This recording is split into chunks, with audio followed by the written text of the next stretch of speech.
I've had so much fun catching up with you, and I've had so much fun remembering Diana. And these are the memories I want to hold on to, and I want the focus, like tried to take advantage of the fondness we have for her and use it to elevate themselves. One of those people is Meghan Markle.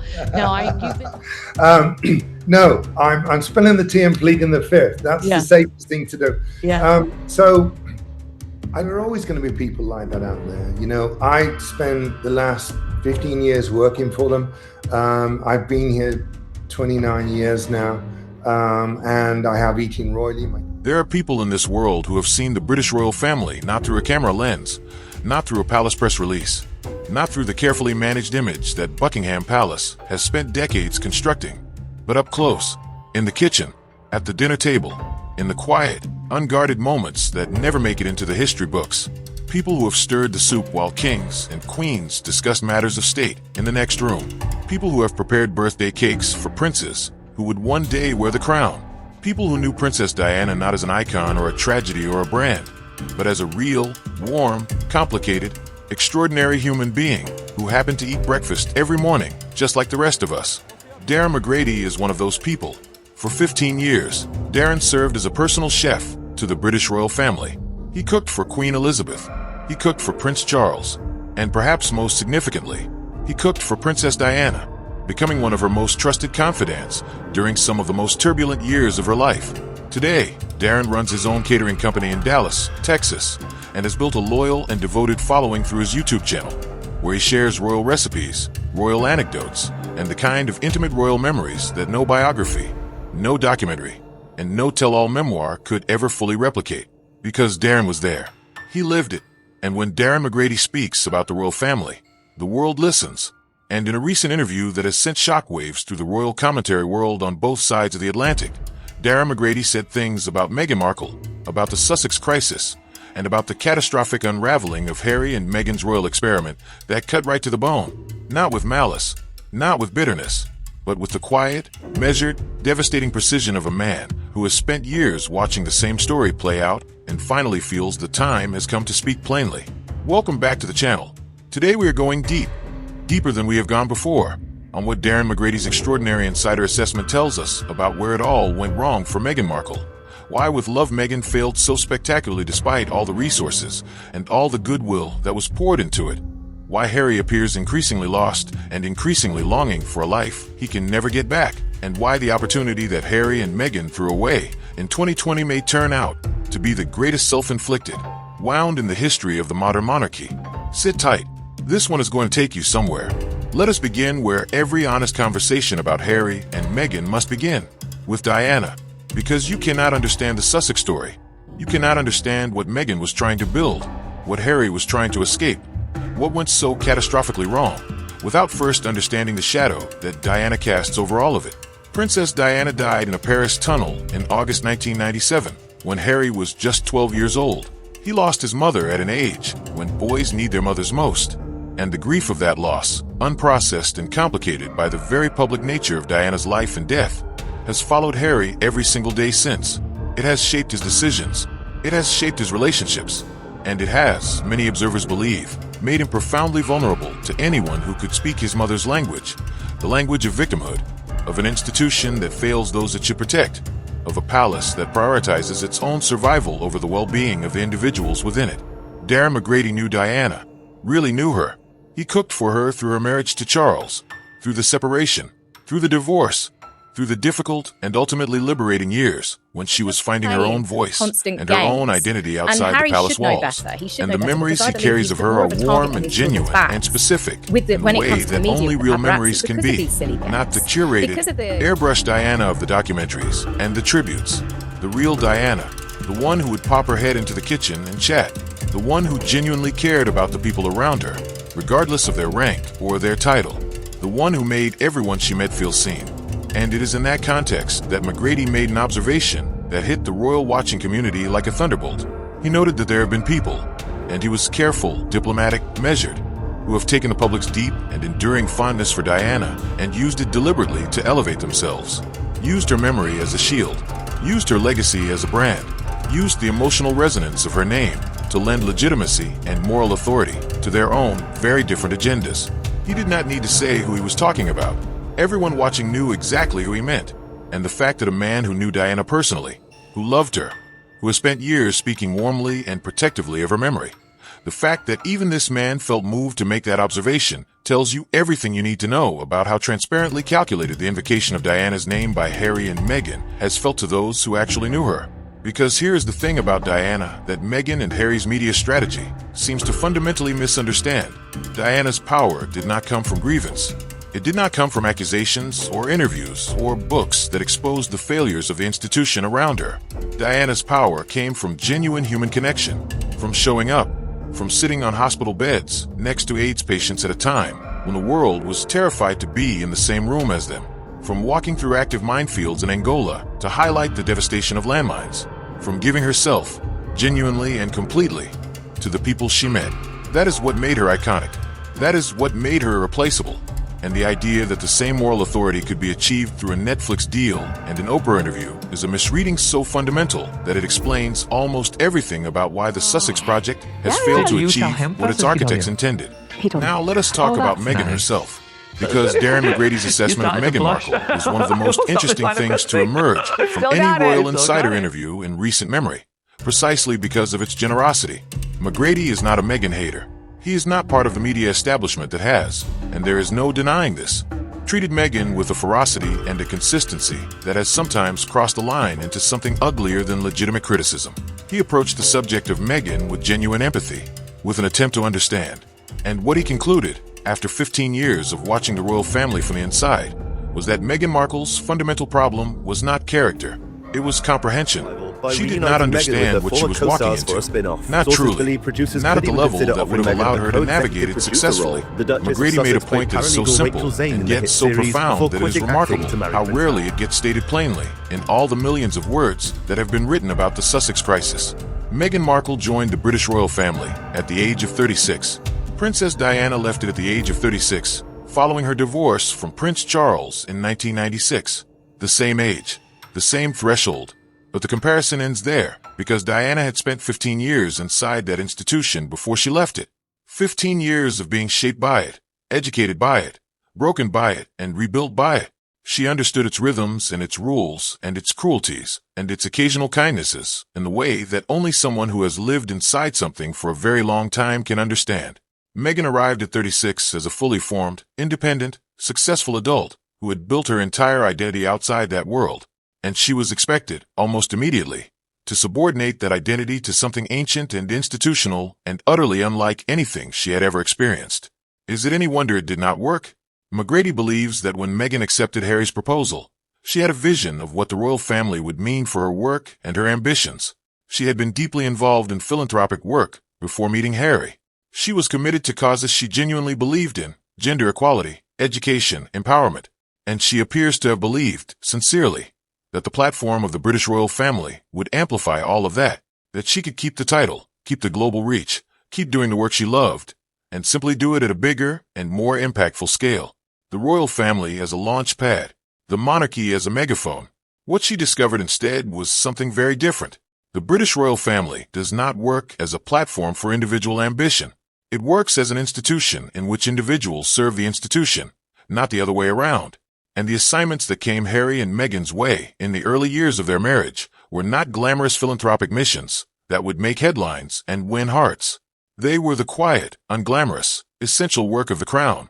Ribbon cuttings in remote parts of Scotland, factory openings in industrial towns, civic functions in places that rarely see a royal visitor, the Outer Hebrides, as McGrady put it with a vividness that conjured the windswept reality of those assignments perfectly.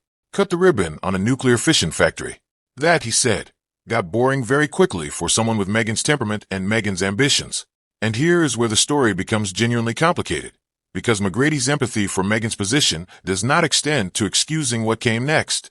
He was clear about that. Moving to America, he understood it. He was sad about it, but he understood it. If Harry did not want the life he was born into, if the couple craved privacy and freedom and the ability to build something on their own terms, then leaving was a legitimate choice. Difficult. Painful for the family, but legitimate. What he could not understand, and his voice carried something close to real bewilderment when he said this, was the book. The Netflix documentary, the Oprah interview, the sustained, public, relentless assault on the institution and the family that Harry had been born into. That, McGrady said, he simply did not understand. And in saying that, he articulated something that millions of people on both sides of the Atlantic have been feeling, but struggling to express. Because here's the truth about the Oprah interview. Here's the truth about Spare. Here's the truth about the Netflix documentary that Harry and Meghan produced at enormous expense and to enormous fanfare. They were not brave truth-telling. They were not the courageous speaking of power to truth. They were a strategic choice, made by two adults with access to some of the most sophisticated media and public relations expertise on the planet, to monetize their grievances, to turn their pain into product, and to do so in a way that caused maximum damage to the people they were walking away from. And the calculation behind that choice, whatever justifications were offered publicly, was one that the British public and increasingly the American public have not forgiven and may never forgive. Which brings us to With Love, Meghan, because in many ways, the cooking show is the perfect case study for everything that has gone wrong with the Sussex brand since Megxit. Meghan Markle wanted to reinvent herself. McGrady acknowledged that clearly and without judgment. She wanted to be the next Martha Stewart, a domestic goddess for a new generation, warm and aspirational and deeply American in her aesthetic. And on paper, it is not an absurd ambition. Meghan is charming. She is beautiful. She has genuine warmth when she chooses to deploy it. She has talked publicly and with apparent sincerity about her love of cooking and entertaining. There was a version of this show that could have worked. But McGrady, a professional chef with decades of experience and an intimate knowledge of what it actually takes to succeed in food television, was honest about where it fell short. There's a profound difference, he explained, between being a celebrity who cooks and being a chef, between presenting food on screen with enthusiasm and actually possessing the depth of culinary knowledge, the technical precision, the genuine expertise that makes a cooking show truly valuable and truly compelling. Brooklyn Beckham, he noted with characteristic wit, launched his own cooking venture to almost universal mockery. The burger and fries videos that became a punchline rather than a brand. The lesson from that experience, which Meghan apparently did not fully absorb, is that audiences are sophisticated. They can tell the difference between genuine passion rooted in real knowledge and performance rooted in ambition. And they are not forgiving when they feel they are being sold the latter in the packaging of the former. But McGrady made a point that went even deeper than the culinary critique, and it is a point that deserves to be heard very carefully. He said, and this is crucial, that if With Love, Meghan had been the first thing audiences saw from Meghan after the couple stepped back from royal duties, the reception might have been entirely different. If instead of the Oprah interview, instead of Spare, instead of the Netflix documentary, Meghan's first move had been to invite the world into her Montecito kitchen and cook beautiful food and be warm and funny and relatable, Americans might have loved it. They might have loved her, because the version of Meghan that With Love tried to present, the domestic goddess, the gracious hostess, the woman who finds joy in a perfectly set table and a beautifully arranged flower arrangement, is actually a version that many people would find genuinely appealing. It is aspirational without being alienating. It is personal without being confessional. It is, in short, exactly what the Sussexes should have been doing from day one of their American reinvention. Instead, they chose grievance. They chose accusation. They chose to tell their story in the most inflammatory way possible, at the highest possible volume, through the most powerful media platforms available to them. And in doing so, they spent every last drop of goodwill that the American public might have extended to them, so that by the time With Love, Meghan arrived, all soft lighting and herb gardens and carefully curated Montecito domesticity, there was nothing left in the reservoir. The trust had been spent, the patience had been exhausted, and the audience that might have been charmed was instead primed to be critical. The show needed to be extraordinary to overcome that deficit. It needed to be so genuinely good, so authentically warm, so technically impressive and emotionally resonant that it could single-handedly rehabilitate the Sussex brand in the eyes of a public that had grown deeply skeptical. And it simply was not that. The content, as McGrady put it, fell flat. Not because Meghan is without talent, but because the hill she was trying to climb was simply too steep, made steeper by choices she and Harry had made themselves. McGrady also touched on something that speaks to a broader cultural dynamic that anyone who has spent time in Los Angeles will recognize immediately. He talked about the bubble, the way that success in that particular city, in that particular industry, can insulate you so completely from ordinary reality that you lose the ability to accurately perceive the world outside your immediate circle. When you are surrounded by people who tell you that everything you do is brilliant, that every idea is genius, that every project is destined for greatness. You begin to believe it. The sycophancy becomes the oxygen you breathe. And when you step outside that bubble and discover that the rest of the world has a very different assessment, the shock can be profound. Meghan came from that world. She built her early career in it. And McGrady suggested, gently but clearly, that the inability to accurately gauge how she and Harry were being perceived, not by their inner circle, not by their paid advisors, but by ordinary people watching from a distance, was a significant factor in the series of miscalculations that led them to where they are today. And then there is the question of what they threw away, because this is perhaps the most heartbreaking part of the entire saga, and it is the part that McGrady articulated with a quiet power that has stayed with everyone who heard it. In 2024, the British royal family faced a moment of genuine vulnerability. King Charles received his cancer diagnosis. Catherine, Princess of Wales, was simultaneously dealing with her own cancer treatment. Two of the most visible and beloved members of the working royal family were suddenly sidelined at the same moment. The institution was stretched. The working senior royals were depleted. And in that moment of genuine need, the family that had once included the Duke and Duchess of Sussex had a vacancy that they, uniquely, perfectly, could have filled. Think about what that would have meant. Harry, stepping back into the role he was born for, at the moment his father needed him most. Meghan, demonstrating through action rather than words the compassion and commitment that she had always claimed as the foundation of her public identity. The couple that had left amid such acrimony and such pain, returning not in triumph, but in service, not to reclaim a title or a position or a budget, but simply to be there, to show up, to be the family members that King Charles needed when cancer was stealing his strength. It would have been the most powerful possible rebuttal to every criticism ever leveled at them. It would have been a rehabilitation that no Netflix deal, no Oprah interview, no cooking show could ever achieve. It would have made them heroes. And the American public, which has always had a deep and genuine affection for stories of redemption and reconciliation, would have embraced them completely. The narrative would have flipped overnight. Instead of the Sussexes as self-serving exiles who burned their bridges on the way out, they would have been the prodigal son and his wife, coming home when it mattered most. But they had already left. The bridges were already burned. The choice had already been made. And so the moment passed, and with it the last best chance for Harry and Meghan to be exactly what they always claimed they wanted to be. McGrady connected this to the extraordinary scenes that have unfolded in recent weeks, as King Charles has navigated some of the most delicate and consequential diplomatic territory that the British monarchy has been asked to traverse in a generation.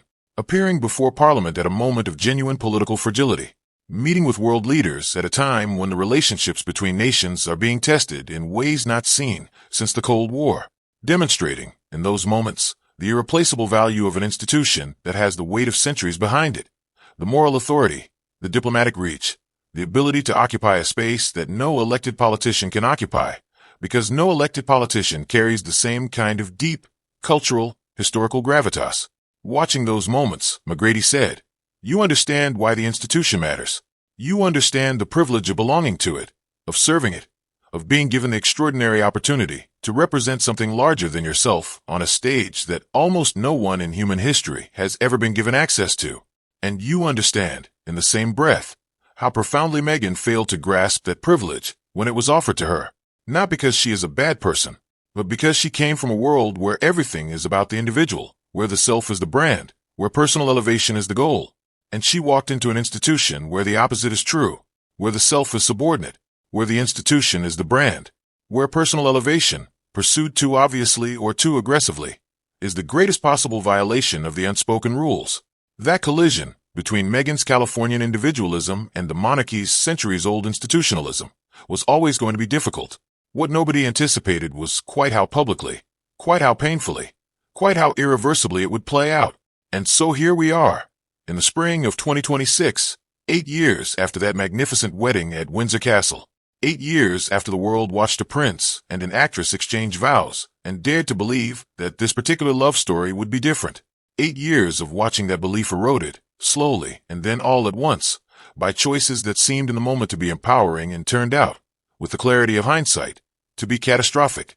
8 years of watching Harry look increasingly lost, increasingly homesick, increasingly like a man who traded something he can never get back for something that has not turned out to be what he hoped. 8 years of watching Meghan work harder and harder to win an American public that came so close to embracing her, and then pulled back, not because of who she is, but because of how she chose to make her entrance. The story is not over. It is never over with the Sussexes. There will be more interviews, more projects, more attempts to redefine the narrative and relaunch the brand. There always are. But the window that existed in 2018 and 2019, and even in 2020, the window in which Harry and Meghan could have built something genuinely extraordinary, something that would have made Diana proud, something that would have served both the institution and the world. That window, those who know best believe, has now closed, perhaps permanently. Darren McGrady, the man who cooked for Diana, who knew her spirit and her warmth and her genuine commitment to using her position to help people who had nothing. That man watched everything that has happened since and offered his assessment with the measured, careful honesty of someone who has earned the right to speak.